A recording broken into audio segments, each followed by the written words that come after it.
Hey all, and welcome back to Knuckles Chaotix. Well, that's the first level of the game done. Let's see what awaits us in the Combi Catcher. A little bit of Espio, he's a chameleon, he can change colours. Who do we have to complement this sucker? It is Knuckles himself! Hey! Yes, from this point on I am going to be using Knuckles mostly because it is Knuckles Chaotix after all. Like, his name's on the box, like, at least for the English language versions, so we might as well get him some coverage alongside all the other characters that I'll be playing as. Oh, is it just called Chaotix in Japan? Yeah, it is. It is literally just called Chaotix. There isn't any sort of lead character there. Oh. It actually seems like there's a few hints from various development copies of it that the lead character was supposed to be Espio. Because when you pick a new level and it has the list of characters, Espio's at the top there. And also the title screen where it says, like, Knuckles the Echidna in 32-bit world or whatever the fuck it's trying to say. Like, in early versions of the game that have been dumped, it actually says Espio the Chameleon in whatever the fuck it's trying to say there. Interesting. It seems like he was the lead, and I imagine Knuckles was sort of highlighted over here to try and, like, push copies a bit, because, you know, he's an established character. Yeah. Well, I mean, Sonic and Knuckles came out just the year before, so that would make sense. I feel like from the admittedly unsubstantiated reports I've seen, because this is not the sort of thing they would talk about publicly, but it kind of feels like it ended up being designated as a Knuckles game rather than a Sonic game because there wasn't that much confidence in the 32X. Yeah, I can see that, yeah. And it's like they don't want Sonic to launch on a flop, which is kind of funny given they then put R on the Saturn, but you know. Yeah, true. Let's not even talk about the Neptune, which was like, what, scrapped or whatever? Yeah, that was, but it was later reborn as a cute anime girl, so I'll live with that instead. True, nep and all that. So, we went through Botanic Base, or Botanical Base, whatever it's called. Now we're on Speed Slider. There's not much to talk about when it comes to, like, level gimmicks and whatnot, but this one I definitely remember for just having the same kind of design ethos that Dimps would later employ, with a lot of going fast and whatnot, and honestly, Speed Slider's theme is definitely one of my favourite tracks on the soundtrack. For me, it's hard to pick a favourite, honestly. Like, there is, like, a couple that stand out. There's obviously Door into Summer, the iconic one. I really like this, and I also really like the Marina Madness one that we'll hear in a later part. Yes. You know, like, this is such a consistent soundtrack. Again, maybe we're not going to get true appreciation of it because, like, despite there being 5 acts, they do have one level theme for each level. But they actually get unique boss themes, which is quite unusual for a classic game. So there is that, although the bosses are not really long enough for you to fully appreciate the music that's going on behind them. Isn't that always the way? This is a problem that would hound Forces, actually. It's like, sometimes they just can't pace their levels correctly, I think.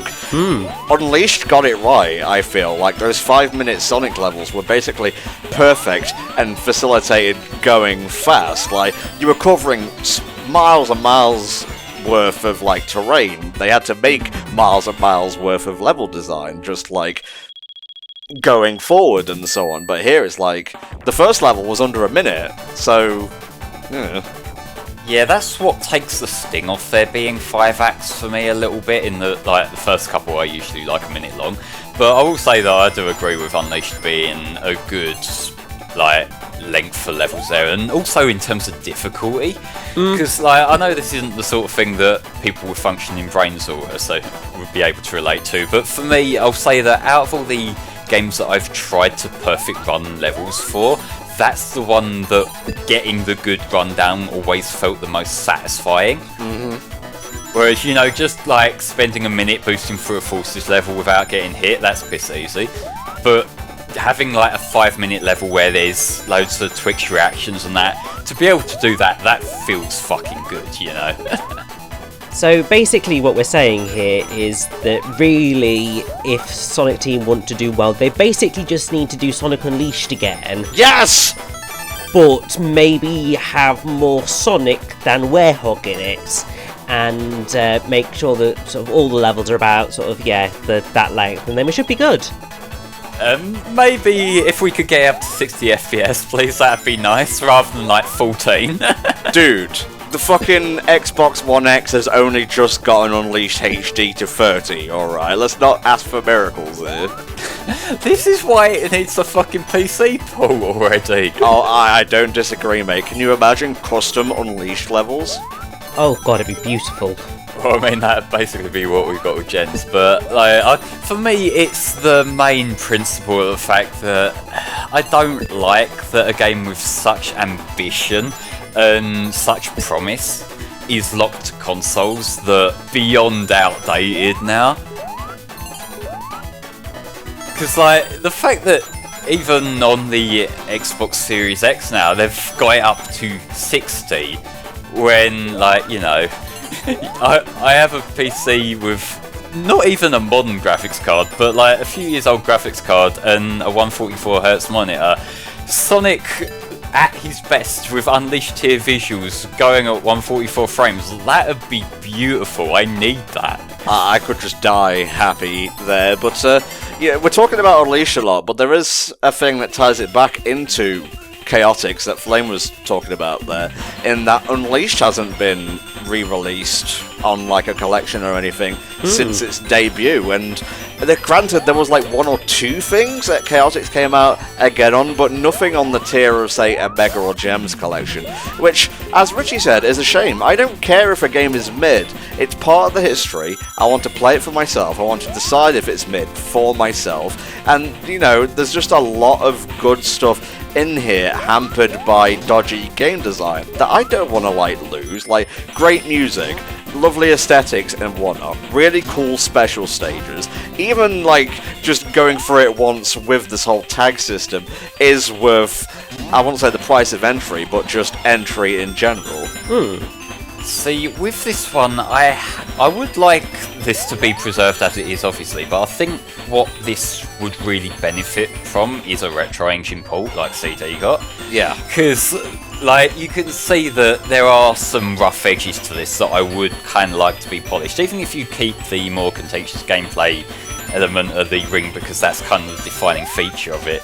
If you could get this running smoothly, you know, maybe have it in widescreen as well, like the CD remake. And I keep confusing my words there. The CD remake is a remake, and that's the sort of thing that I don't think a lot of people clock onto, really, just how big a scope that remake was. Oh, they designed it from scratch, essentially. Yeah, like, that is... Well, they kind of ported the game into the retro engine, so it's kind of a weird middle ground there, because the retro engine there is what Taxman have been working with for fan games for years at that point, and that's what he'd end up using for Mania. Right. So it's not taking the original game and like enhancing it for modern systems, it is recreating the game almost blow for blow. The more you know.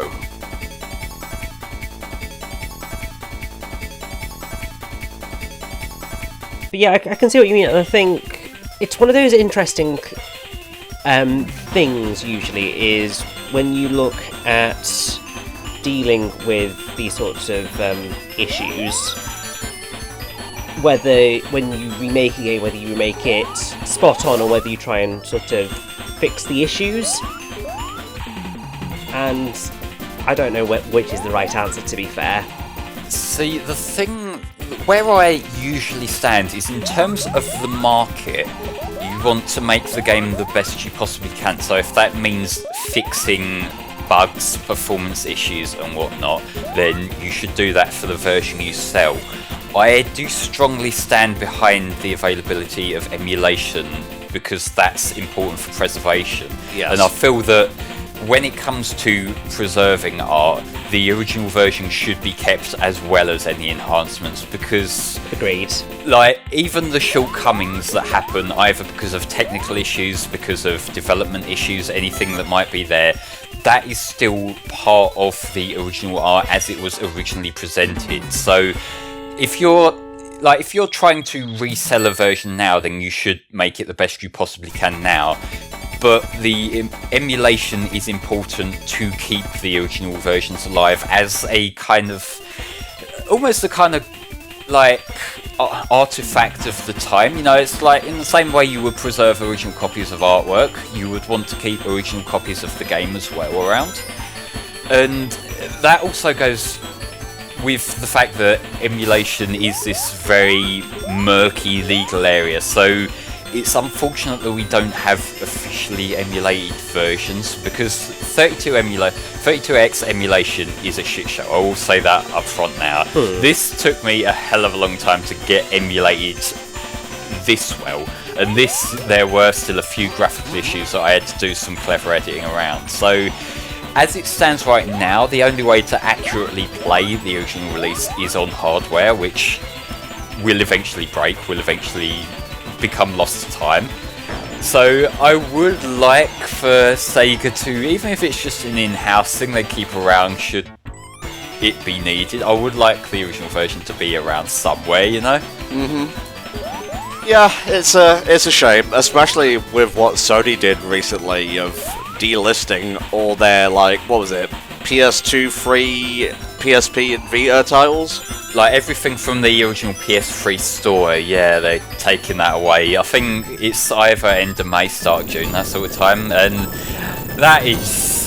it's shitty because, like, you know, people still have these systems, people still want them, and that's why I'm very skeptical of digital downloads in general, you know, like, as long as it's the official, like, rights holders handling it, they will eventually be turned off. That's a problem. That's another reason why we need emulation kept alive, because we see time and time again that people who are benefiting financially from it will make dumb decisions. They don't care about preservation. Yeah, just look at Super Mario 3D All-Stars, which at the time of recording is going offline tomorrow. Yeah, which is daft. Completely daft. That is very much a business decision. This is a business trend that has been a thing for years and years, and I hate that it's creeping into video games now. It does even have a colloquial term of FOMO, or the fear of missing out. It's to prompt impulse buys, because especially with like these collection kind of games, there's sort of things that you'd have a divided audience of. Some people just buy off the bat because it's their favourite games and they want a nice HD copy of it, but a lot of people wait until they can get it second hand. You know, they want to kind of limit the amount of copies that are floating around to specifically discourage that. I know everyone's made the comparison to the Disney Vault. It's a very similar kind of concept there of it's Nintendo keeping their tight control over distribution of this. Like, it is incredibly cynical, but like, it's clearly working. Like, as far as I know, it's sold really well, and obviously Tom and I are both scrubs who bought into it, so we can't really talk too much, but you know, like, that's exactly why they're doing it. Yeah, I mean, it is one of those things of, business-wise it makes total sense, but for consumers it's a bit like, well, that's a dick move. And I suppose in a perfect world, businesses would make their decisions entirely based on what is right for the customers. I mean, it's an approach that I will always say is the way that you should always go, because if you've got happy customers, they're more likely to come back and buy again. Whereas you pull an unfriendly trick too many times, they will eventually turn off, unless they're complete losers, like some of us are sometimes with certain franchises, Sonic,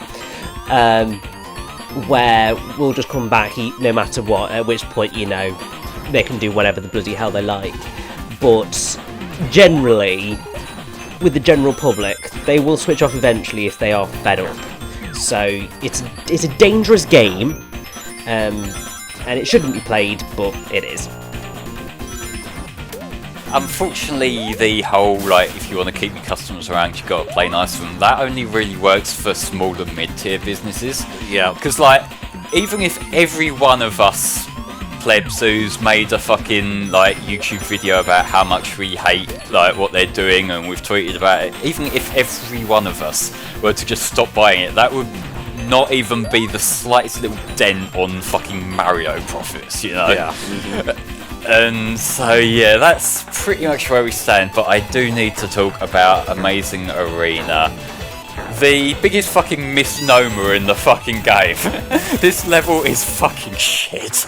Yeah, it looks aesthetically out of place because everything else seems to have a lot of like blues and greens and purples. And granted, Speed Slider aired a bit more on this aesthetic, but it definitely feels like a last level sort of thing compared to the rest of the game. And it had a mini boss as well, which is weird.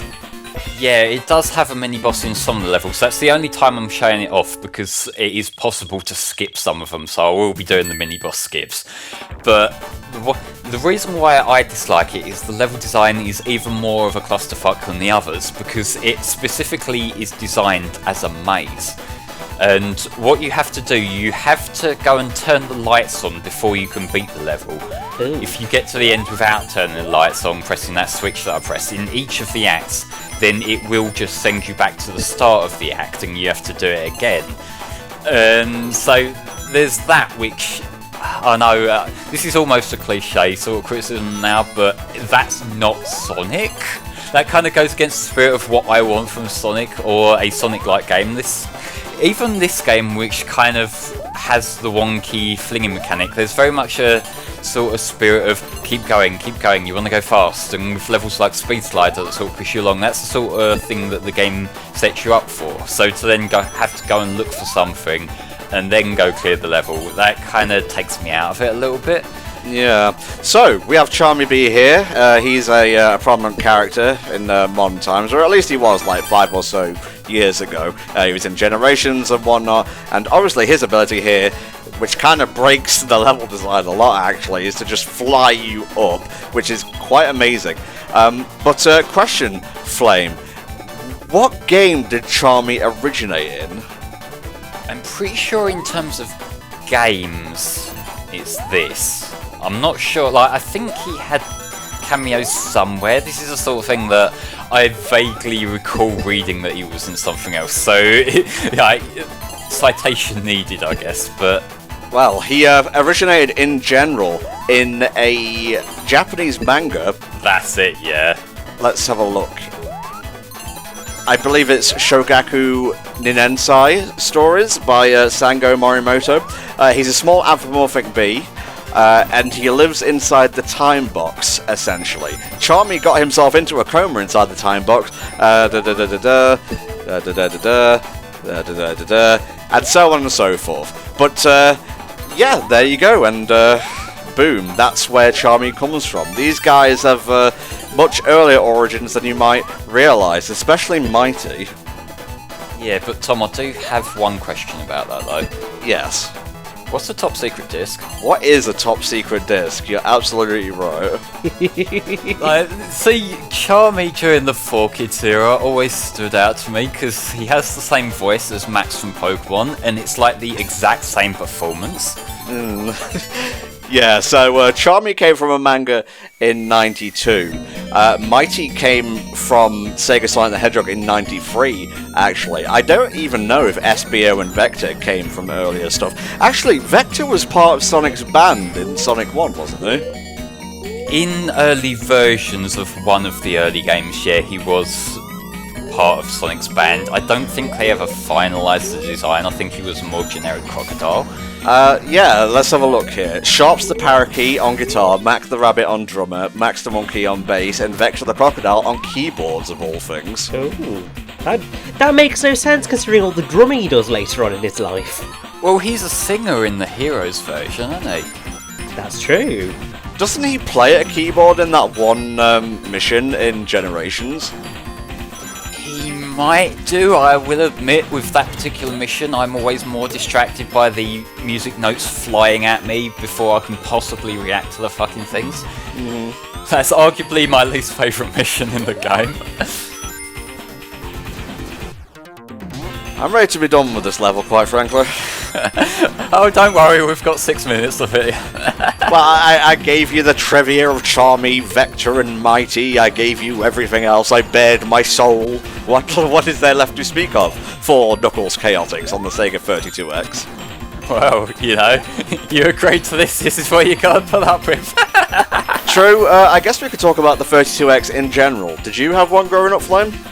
I did not know, and judging by the fact this is the only game that comes to mind other than the Doom port, I am gonna take it I didn't really miss out on much. Yeah, and obviously you can categorically say for me, no, I did not have a 32X, because I never owned a single Sega console. There you go. You do strike me as more of a Nintendo guy, to be honest, Rich. Yeah, I mean, basically my history with consoles began with the Game Boy Color. Then I think we got the family PlayStation 2.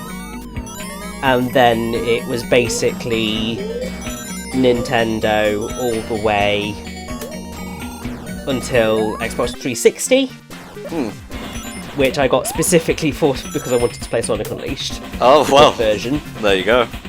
And then after that, I've been sort of PlayStation and Nintendo gamer, because it's PlayStation 4 and Wii U and PlayStation 5 and Switch. Fair enough, mate. So yeah, the Sega 32X came out in '94, I believe. Without looking at the Wikipedia page, Richie, how many games do you think were released for the system? I'll give you a hint. It's less than 100. Okay, I mean, I want to say 32 because that would just be perfect. Is that your final answer? I mean, it is purely because I have no idea and I don't really care that much. Fair enough. The best reason to cop out on giving a thoughtfully created answer. It was 40, actually. I mean, hey, I was not far off. I'm gonna be honest, I'm genuinely surprised it was double figures. Yeah. Interestingly enough, there was gonna be a 32X port of Sega Sonic the Hedgehog, but that was cancelled. There was also a thing called Sonic Sports, which I'm gonna look up here. That puts me in mind of that one skateboarding game that never really came to light. Let's see. The March 1985 issue of Gameplays described the game as being similar to Acme All-Stars. I think I had that. It might have been a Tiny Toons game I was thinking of instead, though. But using Sega characters instead, you had Sonic, Tails, and Rice Star, of all characters. You can tell that's quite a few years old by the fact that Rice Star's actually being acknowledged. Yeah, Jesus Christ. He can wave that flag like a pro. He sure can. Super Digital, can we go back to like the Sega crossover races, please? Because I like Team Sonic Racing for what it was, but it just doesn't have the same level of punch and crunch as Transform did. Well, that feels more like being a lower budget production kind of situation, because I feel like there is potential for a Sonic specific kart racer. Like, there's a lot of cool levels, environments and that from over the years that you could pull from. It's just, it felt like there was some kind of constraint there, given a lot of the tracks kind of repurposing each other's assets and whatnot, whereas a lot of the ASRT ones all felt original. You know, it feels like a much more constrained development cycle, whereas if it kind of had the same sort of resources available to it that ASRT had, I feel like they could do a cool Sonic-specific racer. I agree, and they could even try their hand at a sequel to R, with like better physics, level design, and so on. Basically what I'm asking for is a decent Sonic on-foot racing game, you know? Yeah, I feel like R's a product of its time, but we'll get to that when we cover R, I suppose. Well, this is actually a break week for the Steven Universe Unleash the Light playthrough. I mean, the show has hiatuses, why shouldn't a playthrough of the show, you know? But, yeah, we just wanted to, like, cover a Sonic game, and I figured, like, two very eclectic sort of games like Chaotix and R would be good, and hey, 4 parts of Chaotix and 1 of R for a long play adds up to a week's worth of updates. So, and this is basically the 30-year anniversary of the franchise, so you may see more Sonic playthroughs than usual as a result. I like that we're squaring in on a niche of Sega systems that fucking died. Seriously. I mean, there's a lot to pick from, to be fair. But I mean, I suppose also it makes sense to be doing this in Sonic's 30th anniversary year, because, you know, we're looking at consoles that died, and we're looking at a franchise that's dying as well. It's not dying, it's been on life support forever. There's a difference. Hey, the movie did really good, and I would say That is true. got a lot of goodwill back that was kind of wasted by forces and whatnot. And some interesting things about said movie sequel. It's begun filming. Apparently, in the leaks, Ice Cap Zone is going to be involved. Oh. I'm curious to see how that will look in live action, actually, because they're going to have to get a really clean, pretty snow area to film that. Because Ice Cap is a very pretty whites and blues sort of area, so they're going to have to dress up the set quite a bit to make that work. Yeah, but it's definitely possible. And, you know, should it turn out to be true, great. Ice Cap is one of my favourite zones in the entire franchise. And I just hope, even if they are leaning more into the Sonic and the real world dude sort of thing, they bring in a bit more of the game's flair and aesthetics, which I think the director wants to do anyway. So I'll have faith in him, and he will deliver the keynote. But we're done now, guys, so we'll see you next time for the finale of Knuckles Chaotix.